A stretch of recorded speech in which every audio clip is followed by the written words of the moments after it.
भाजप नेत्यांना तोंड डावरा असं म्हणण्याची आता वेळ आली आहे। मिशन शक्तीवरून धरलेली मुक्ताफळं कमी होती की काय? आता भाजप प्रवक्ते अवधूत वाघ यांनी वादग्रस्त ट्विट करून खळबळ उडवून दिली आहे। आत्महत्याग्रस्त शेतकऱ्यांची मुलं अनाथ असतात। भाजप प्रवक्ते अवधूत वाघ यांचं बेताल विधान। अवधूत वाघ यांचं डोकं ठिकाणावर आहे का? भाजपचे प्रवक्ते अवधूत वाघ यांनी एक वादग्रस्त ट्विट करत राज्यातल्या आत्महत्याग्रस्त शेतकऱ्यांच्या मुलांचा अपमान केलाय। चीड आणणारं ट्विट करत अवधूत वाघ यांनी उभ्या महाराष्ट्राला आपल्या बौद्धिक दिवाळखोरीचं दर्शन घडवून दिलंय। आपल्या ट्विटमध्ये अवधूत वाघ यांनी शेतकऱ्यांच्या मुलांचा उल्लेख बेवारस असा केलाय। आत्महत्याग्रस्त शेतकऱ्यांची मुलं अनाथ म्हणजे लावारिस असतात असं अवधूत वाघ यांनी म्हटलंय आणि त्यापुढचं वाक्य तर इतकं भयानक आहे की ते वाचणाऱ्यालाही लाज वाटेल।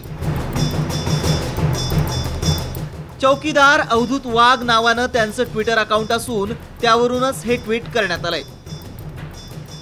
अशा प्रकारचं ट्विट करून वाघ यांनी शेतकऱ्यांची एक प्रकारे क्रूर थट्टाच केली आहे।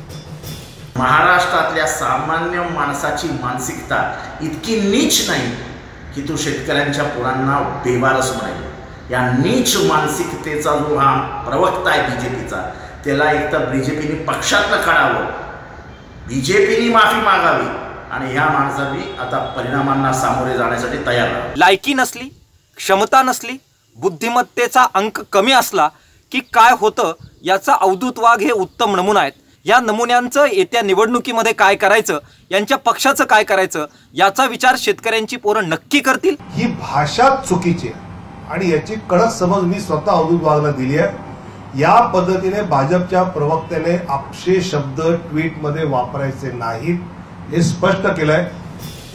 राज्यात आणि देशात भाजपची सत्ता आहे। आमचं सरकार हे शेतकऱ्यांचं सरकार आहे असं पंतप्रधान नरेंद्र मोदी छाती ठोकपणे सांगतात, पण त्यांच्याच पक्षाचे प्रवक्ते अशी बेताल वक्तव्य करू लागलेत। भाजपचे पक्षश्रेष्ठी अवधूत वाघांवर कारवाई करणार का? भाजपच्या नेत्यांना खरंच शेतकऱ्यांबद्दल कणव असेल तर अवधूत वाघांच्या कृत्याची जबाबदारी स्वीकारून तमाम शेतकऱ्यांची माफी मागणार का? हे सवाल या निमित्तानं उपस्थित होत आहेत। रामनाथ दवणे, साम टीव्ही, मुंबई।